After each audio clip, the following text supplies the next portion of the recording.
Buenas tardes, hermanos, que el Señor les bendiga. Es un gozo poder estar una vez más con ustedes en esta hora.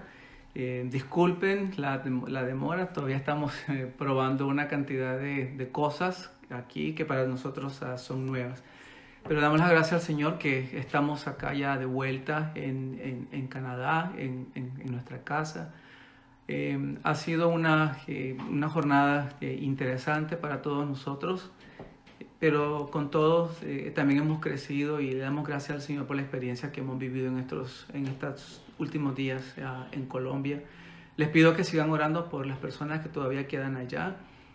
No todas pudieron venir en esta ocasión, en este vuelo, pero sabemos que el Señor es fiel y dentro de ese grupo de personas también sabemos con toda seguridad que hay hermanos nuestros en la fe. Así es que vamos a abrir nuestra Biblia en el Evangelio de Lucas, el capítulo 19. Vamos a buscar los versículos del 28 al 44. Pero antes de dar lectura o entrar a nuestro estudio en esta tarde, quisiera que tuviéramos un tiempo de oración. Quisiera también que por favor se desconecten, bueno, no el celular porque si no, no podemos estar viendo, pero que quitemos cualquier tipo de distracción que en esta tarde pueda ser un obstáculo para que podamos nosotros tener este tiempo de adoración.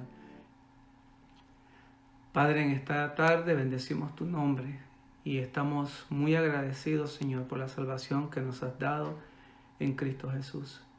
En este día, Señor, que recordamos el inicio de la semana de la pasión, la semana de la Pascua de nuestro Señor Jesucristo, pedimos, Señor, que aún a la distancia, aunque no podamos reunirnos juntos para celebrar, podamos, Señor, encontrar verdadero significado, reflexionar en lo que verdaderamente importa, reflexionar en el sacrificio que tú, Señor, has hecho por nosotros para perdonar nuestros pecados, para limpiarnos de toda maldad y para llevarnos, Señor, a la morada del Padre. Que este tiempo, Señor, que vamos a estar acá, pueda ser, Señor amado, un tiempo de bendición para nuestras vidas, que podamos crecer y que podamos también, Señor, tener en mente a Jesucristo, nuestro Señor y nuestro Salvador, quien por amor a nosotros y en cumplimiento a la palabra y la promesa tuya, vino, se encarnó y fue a la cruz para expiar nuestros pecados. Pero también, Señor, sabemos que nuestro Señor Jesucristo ha resucitado y Él vive por siempre y que un día, como Él lo ha prometido, volverá para llevarnos consigo, para estar con Él por toda la eternidad. Gracias, Señor. Bendice nuestro tiempo y que podamos, Señor, estar unidos en el mismo espíritu con el cual nos has sellado. En el nombre de Jesús, bendecimos y alabamos tu nombre. Amén. Amén. Busquemos pues entonces el Lucas, el capítulo 19, versículo 28 al 44. Y dice así: dicho esto, iba adelante subiendo a Jerusalén, y aconteció que llegando cerca de Betfagé y de Betania, al monte que se llama de los Olivos, envió 2 de sus discípulos diciendo: id a la aldea de enfrente, y al entrar en ella hallaréis un pollino atado, en el cual ningún hombre ha montado jamás. Desatadlo y traedlo. Y si alguien os preguntare por qué lo desatáis, le responderéis así: porque el Señor lo necesita. Fueron los que habían sido enviados y hallaron como les dijo.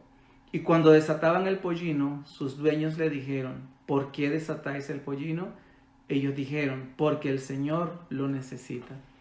Y lo trajeron a Jesús, y habiendo echado sus mantos sobre el pollino, subieron a Jesús encima, y a su paso tendían sus mantos por el camino.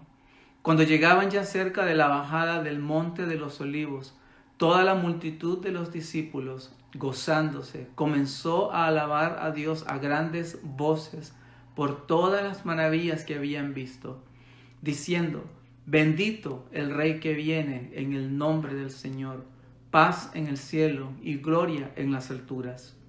Entonces algunos de los fariseos de entre la multitud le dijeron: Maestro, reprende a tus discípulos. Él respondiendo les dijo: os digo que si estos callaran, las piedras clamarían.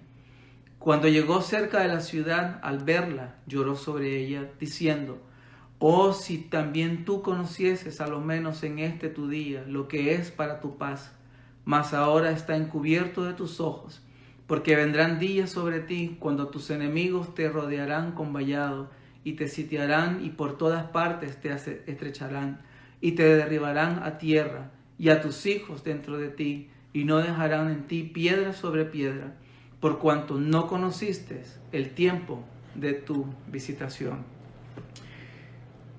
Por primera vez nos ha tocado celebrar la Semana Santa en medio de una crisis conocida como la crisis del coronavirus.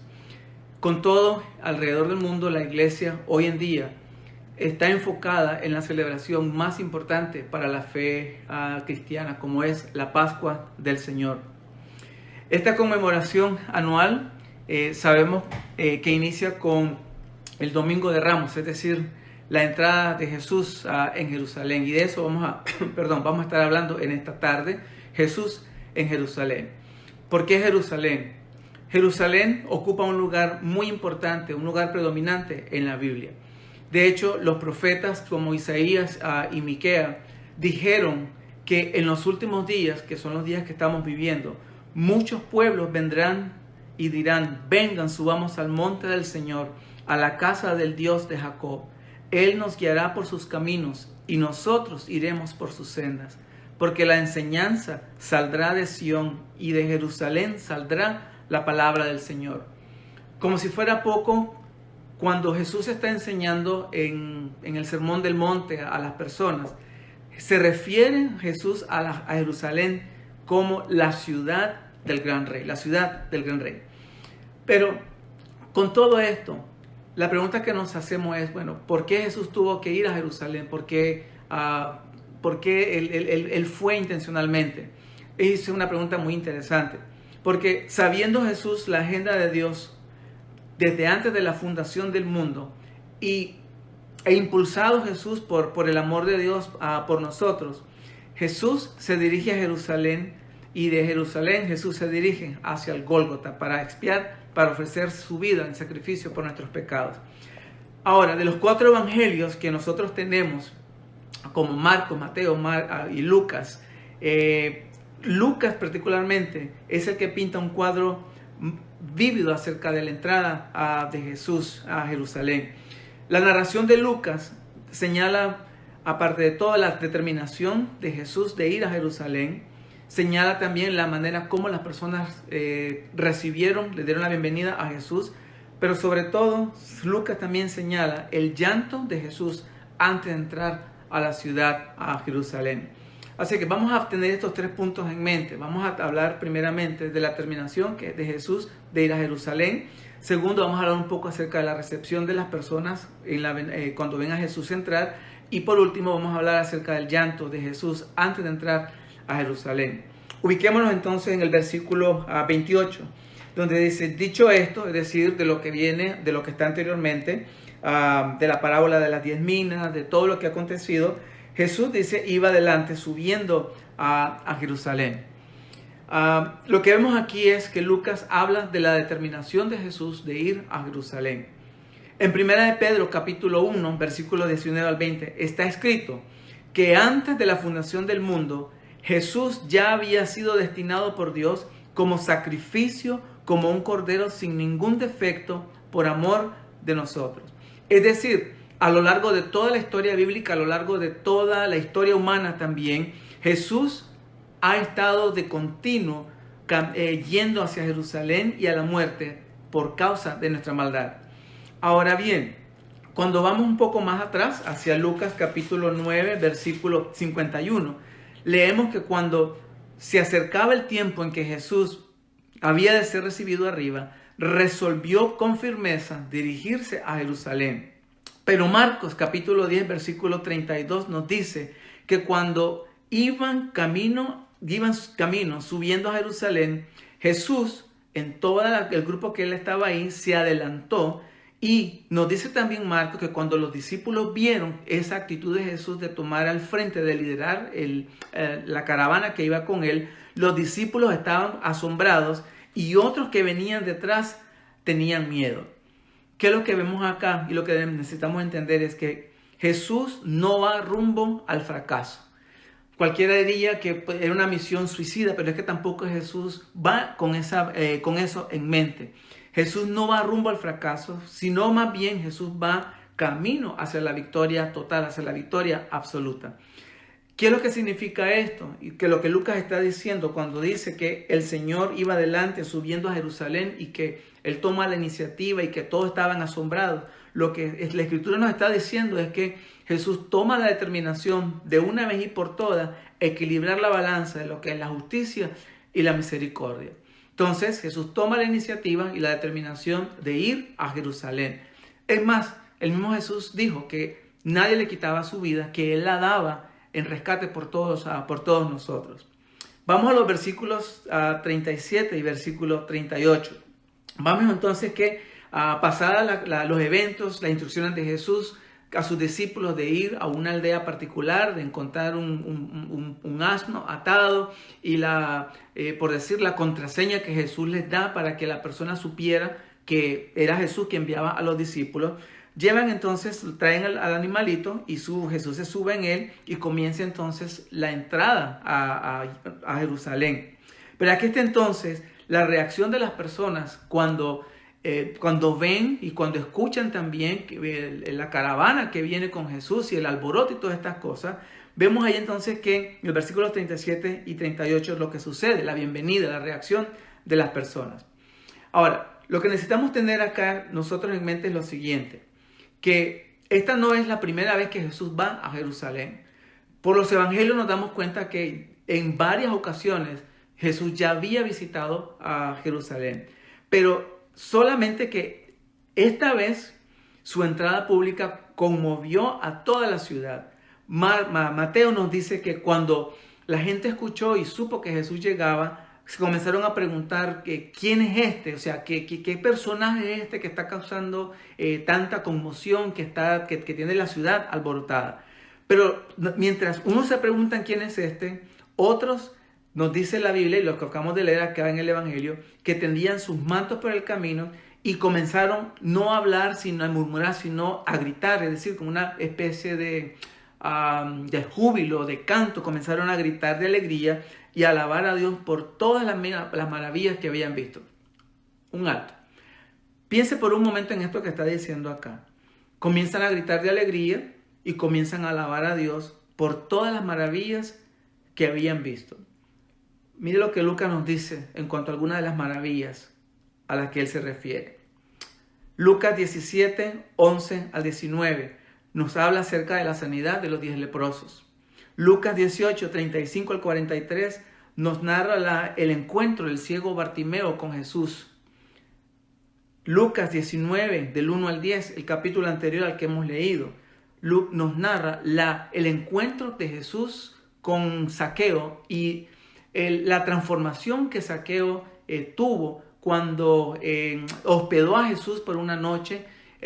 Cómo Dios Jesús mismo tocó la vida de Zaqueo y transformó su vida y lo hizo una persona diferente. Pero también está la resurrección de Lázaro, lo que nos cuenta Juan capítulo 11. Es decir, la gente viene pensando en todas estas cosas, acordándose del ciego Bartimeo, acordándose de los 10 leprosos, acordándose también a Zaqueo. Quién sabe, a lo mejor uno de los leprosos estaba ahí, quién sabe, a lo mejor Zaqueo también estaba en la caravana que acompañaba a Jesús. Y quién sabe, a lo mejor hasta el mismo Lázaro estaba ahí. No lo sabemos, estamos especulando. Pero todas esas son posibilidades y la gente al ver todo esto, entonces comenzó a alabar al Señor y también a contarle, a alabarlo por todas las maravillas que habían visto y oído. Pero aquí hay algo importante entonces. Versículo 37, versículo 38 del texto de Lucas dice que cuando llegaban ya cerca de la bajada del Monte de los Olivos, toda la multitud de los discípulos, gozándose, comenzó a alabar a Dios. Pero en el versículo 38 dice que ¿cómo lo hicieron? Ellos comenzaron a alabar a Dios diciendo: bendito el Rey que viene en el nombre del Señor, paz en el cielo y gloria en las alturas. Pausemos por un momento y remontémonos hacia los primeros capítulos de Lucas, el capítulo 2, versículo 14 en particular. Y ubiquémonos en el relato que Lucas nos da acerca del anuncio del nacimiento de Jesús por los ángeles. Ahora, fíjese el paralelo que Lucas hace acá. Así como el anuncio del nacimiento de Jesús, la entrada de Jesús en Jerusalén es anunciada con el anuncio del propósito de Dios. Mire cómo Dios hace las cosas de una manera maravillosa. Cuando Jesús nace, los ángeles proclaman gloria a Dios en las alturas y paz en la tierra y buena voluntad para los hombres. Pero acá, en la entrada de Jesús en Jerusalén, es anunciada con un anuncio del propósito de Dios. ¿Y cuál es el propósito de Dios en todo esto? Reconciliarnos consigo mismo por medio de la obra que Jesús va a realizar en la cruz. De ahí entonces el grito de júbilo que las personas hacen diciendo: bendito el Rey que viene, en el nombre del Señor, paz en el cielo y gloria en las alturas. Pero nosotros sabemos que la multitud y aún los discípulos no entendieron la dimensión trascendental de lo que estaba ocurriendo con este evento.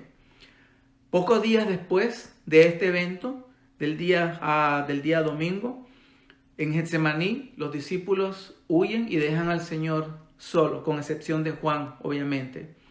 Luego, después de su arresto, la multitud pedirán a Pilato la crucifixión del Señor Jesús. Vayamos entonces a la última parte, el versículo 41 al versículo 44, donde Lucas nos habla de algo que estremece nuestro ser, de algo que nos hace reflexionar y nos hace también identificarnos con Jesús en cuanto a lo que Jesús ve, en cuanto a lo que Jesús siente, en cuanto a lo que Jesús experimenta en ese momento. Versículos 41 al versículo 44 nos dice que cuando llegó cerca de la ciudad, es decir, Jesús no ha entrado, Jesús está a una distancia relativamente cerca de la puerta principal de la entrada a la ciudad. Al verla, lloró sobre ella, o lloró por ella, o por causa de ella. ¿Qué es lo que nosotros tenemos acá? En primer lugar, Jesús conoce nuestro valor, nuestra dignidad como personas. Pero también Jesús conoce lo que nos preocupa. Jesús conoce lo que nos agobia. Jesús conoce nuestra fortaleza. Jesús conoce nuestra debilidad. Jesús conoce cada instante de nuestra vida, qué es lo que estamos experimentando. Particularmente en este momento en donde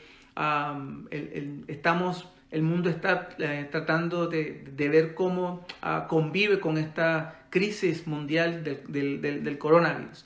Y obviamente, decir que nosotros tenemos a Jesús en nuestro corazón, obviamente no nos exonera de las preocupaciones, no nos exonera también de que en un momento nos enfermemos. Pero la diferencia está en que Jesús nos da la fortaleza para poder entonces sobreponernos a esta situación. Jesús nos da su palabra, en la cual nos alimenta y nos enfoca en aquel que sí tiene el poder de cambiar no solamente el destino del eterno de las personas, sino también de extender su mano y sanarnos y protegernos de esta pandemia que está en todo el mundo. Pero volviendo entonces acá al texto que estamos considerando. ¿Por qué llora Jesús? Parece algo completamente contrario, porque por un lado las personas se gozan de que Jesús viene. Bueno, por lo menos lo que dice, que gritaban de alegría: bendito el Rey que viene, en el nombre del Señor, paz en el cielo y gloria en las alturas. Pero ¿qué hay en el corazón de Jesús? Jesús no llora sin causa. Y lo que quiero decir es que Jesús no llora motivado simplemente por un sentimiento de emoción al ver la multitud y ver la acogida. Jesús tampoco llora por un asunto liviano, por algo que sea por algo sin sentido. ¿Por qué llora Jesús? Jesús llora por la magnitud del pecado que pesa sobre las personas. Jesús llora también por la impotencia que hay en nosotros las personas de no poder salvarnos a nosotros mismos. ¿Por qué llora Jesús? Llora por la indiferencia de las personas ante la evidencia que Él ha dado del Padre. ¿Por qué llora Jesús? Por la dureza del corazón de las personas ante la oportunidad de salvación que tienen frente a ellas. Cuando leía esta parte pensaba y reflexionaba en esto. ¿Será que el Señor está en su corazón también llorando por lo que la humanidad en este tiempo está atravesando? ¿Será que el Señor está tratando de comunicar algo al mundo entero y las personas en realidad están perdiendo la oportunidad de salvación que ahora Dios está poniendo frente a ellas? A veces las personas se preguntan, ¿en dónde está Dios en esta situación? Bueno, Dios está con nosotros. Dios está identificado con nosotros. Y lo que Dios está procurando hacer es llevar a las personas a un punto en donde se den cuenta que sin Él en sus vidas, en realidad no hay posibilidad de salvación en primer lugar. No hay esperanza, no hay restauración, no hay un cambio de vida. Y eso es lo que el Señor en realidad está tratando de hacer con todos nosotros en esta situación en la que nos encontramos. ¿Qué es lo que hace Jesús? Jesús revela públicamente el corazón de Dios. Jesús revela el amor de Dios y Jesús también revela su gracia por un mundo que decididamente le ha dado la espalda y ha optado por seguir su propio camino. Las personas en este momento quieren que Dios actúe. Todo el mundo está orando y todo el mundo espera no ser afectado por lo que está sucediendo. Y en realidad nosotros también como iglesia estamos orando que el Señor extienda su mano y proteja y sane a todas las personas que están en esta dificultad. ¿No es cierto? Pero ¿qué pasa? Las personas quieren y esperan un acto milagroso del Señor. Las personas esperan que Dios actúe, las personas esperan que Dios detenga esta pandemia en la cual nosotros nos encontramos. Pero a la misma vez se niegan a hacer las paces con Dios.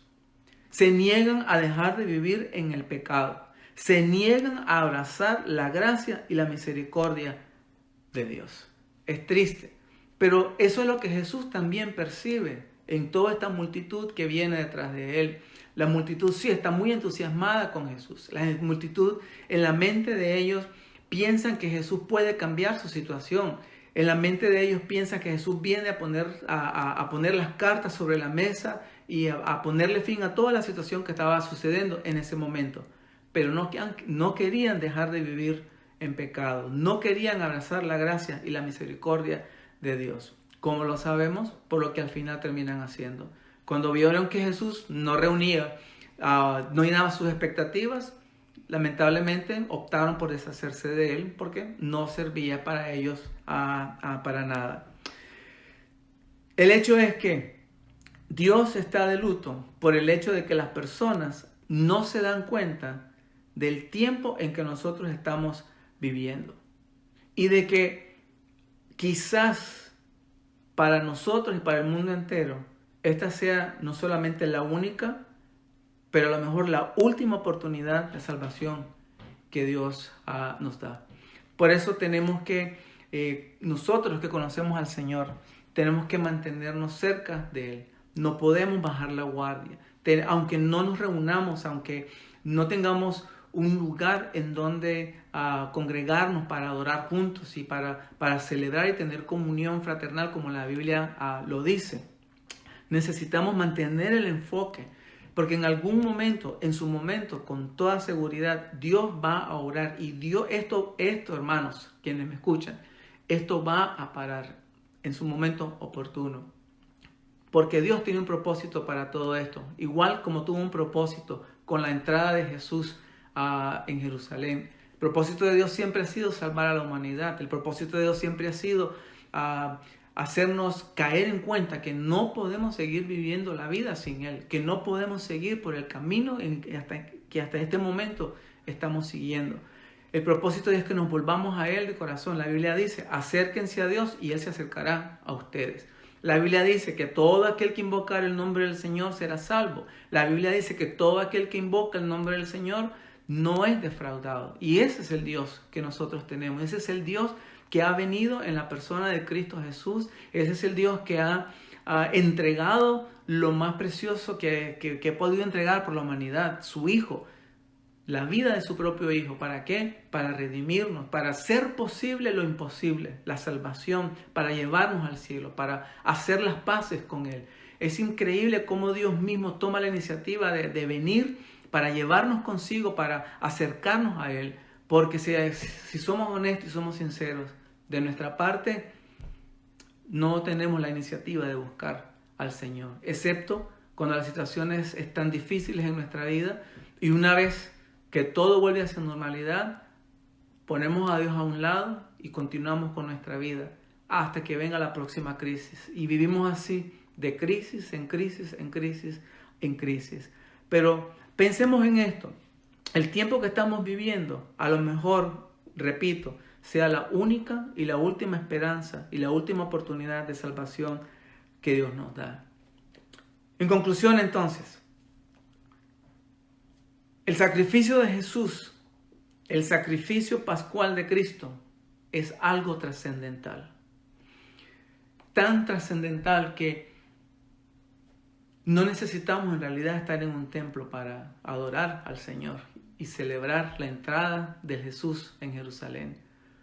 Porque cuando llegamos a ser de Cristo, cada uno de nosotros llegamos a ser un templo vivo, una morada del Espíritu, en donde Dios se revela a nosotros, en donde Dios nos habla, en donde Dios toca nuestra vida, en donde Dios revela su plan, revela su voluntad, en donde Dios nos lleva por encima de cualquier circunstancia.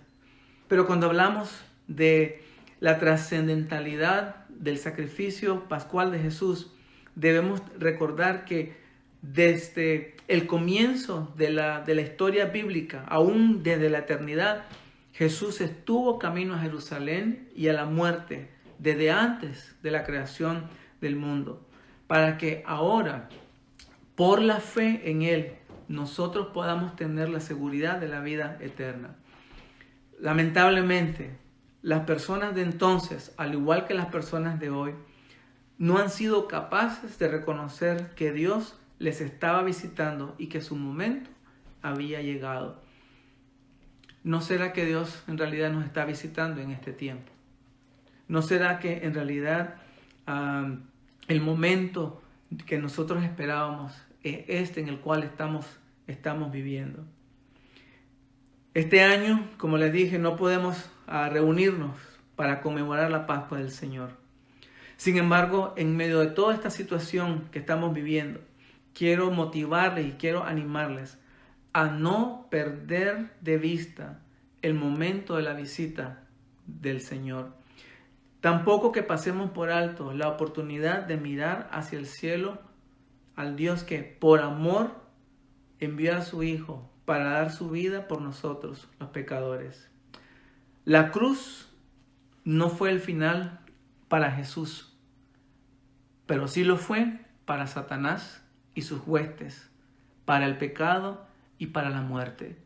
La Escritura es muy clara cuando dice que Jesús en la cruz del Calvario despojó a las potestades, los exhibió y los avergonzó y les quitó todo el poder que pueden ejercer y tener sobre la vida humana. Y eso es una buena noticia para nuestros días. Y esta es una buena noticia para nuestro mundo y para todos aquellos que nos están escuchando en esta tarde.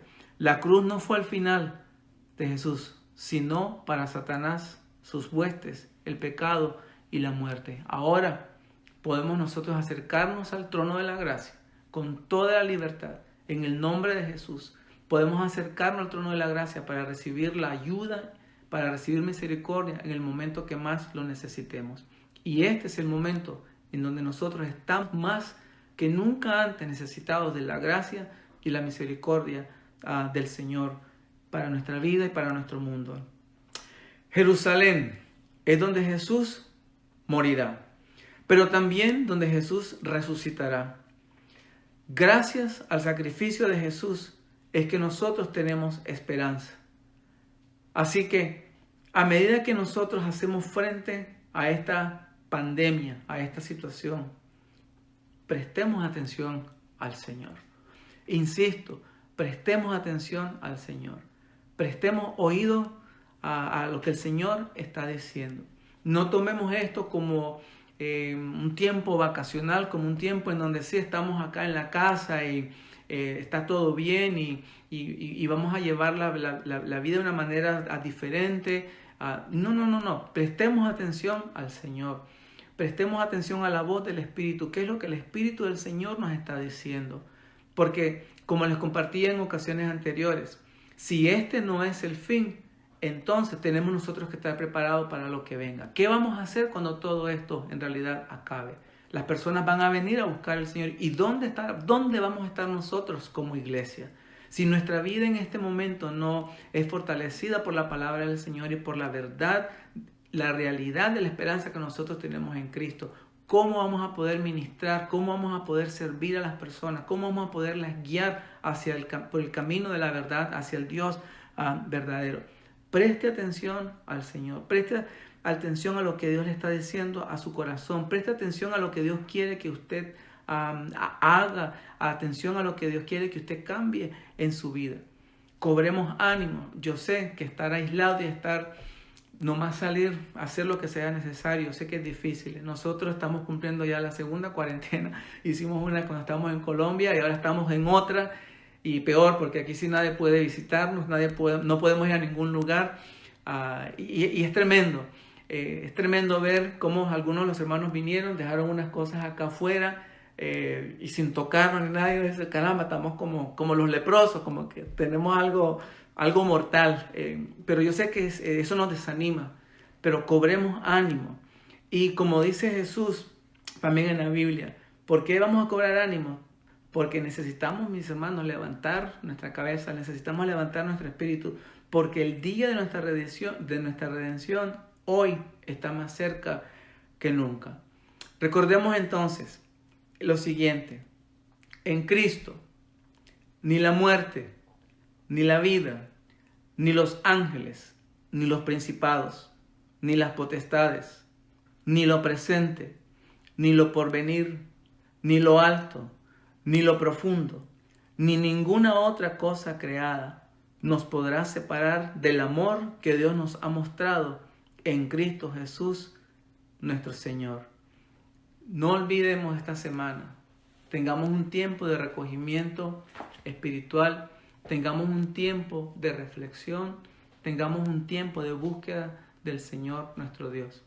El día viernes vamos a estar también compartiendo acerca y reconmemorando el evento más grande de nuestra fe, como es la muerte del Señor Jesús, y el domingo estaremos celebrando también la resurrección del Señor, porque sí, Jesús murió, pero no está en la tumba. Jesús ha sido resucitado y ha ascendido a la diestra del Padre, de donde ha prometido volver por nosotros por segunda vez. Quiero que en esta hora inclinemos nuestros rostros y adoremos al Señor. Quisiera que le demos la honra y la gloria por todo lo que el Señor ha hecho y por quien Dios es. Padre Santo, Señor, en esta hora de dificultad, en esta hora de oscuridad para el mundo, pero no para nosotros, te damos todo el honor y toda la gloria, porque sabemos, Señor, que tú fuiste a la cruz, pero también, Señor, fuiste resucitado al tercer día y has ascendido a la diestra del poder de Dios. Y ahí, Señor, tú reinas soberano. De ahí, Señor, sustentas todas las cosas, todo el universo, toda tu creación y aún nuestra propia vida por el poder que hay, Señor, en tu palabra. Te damos gracias, Señor, por la conquista que has hecho por nosotros, por la victoria que tú has, Señor, ganado en la cruz del Calvario. Te damos gracias por habernos dado a nosotros la oportunidad de conocerte. Te damos gracias por la fe que tú nos has dado, por la confianza que en este momento nos sostiene, por nuestra esperanza, Señor. Porque sabemos, Padre, que si nosotros vivimos, vivimos para ti. Y si morimos, también morimos para ti, Señor. En ti, Señor, no hay pérdida. En ti, Señor, solamente hay bendición y hay garantía absoluta de la vida eterna, Señor. Ahora, Padre, por favor, yo te pido que bendigas a nuestros hermanos, bendigas a nuestra iglesia y cuides, Señor, de todos y cada uno de ellos. Y anhelamos, Señor, en nuestro ser el día que podamos volver a encontrarnos para celebrar juntos y cantar juntos, Señor, de las maravillas de tu nombre. Oramos por las personas enfermas. Oramos, Señor, por las familias que han perdido, Señor, seres queridos. Oramos por la situación mundial, Señor. Oramos por los gobernantes del mundo. Oramos también, Señor, por los médicos, los científicos, los investigadores que están, Señor, tratando de buscar una solución para esta situación. Te pedimos, Señor, pues que en este momento te acuerdes de nosotros, Señor, que tengas compasión y misericordia de este mundo. Pero por sobre todas las cosas, Señor, que tu plan y tu propósito sean cumplidos, Padre Santo. Ayúdanos, pues, a vivir conforme al llamado que tú nos has hecho. Ayúdanos, Señor, también a dar testimonio de la esperanza que hay en nosotros. Ayúdanos, Señor, a darte la honra y darte la gloria, porque Jesús ha hecho lo que nosotros no podíamos haber hecho nunca. Y gracias a Él es que nosotros estamos firmes en este momento. Ahora, Señor, haz resplandecer tu rostro sobre tu pueblo. Bendícelo, guárdalo, Señor, y que tu ángel acampe alrededor nuestro, nos defienda y nos proteja. Estamos en tus manos y en ti confiamos. En el nombre de Jesús, nuestro Señor y nuestro Salvador, para la honra y la gloria de tu nombre. Amén. Amén. Que Dios les bendiga a todos, a mis hermanos. Confiamos en el Señor poder volvernos a ver pronto. El viernes estaremos comunicándoles a la hora en que vamos a tener nuestro culto y nuestra predicación. Y el domingo también vamos a estar hasta esta misma hora transmitiendo. Que el Señor les bendiga, que tengan una feliz tarde. Nos vemos pronto. Amén.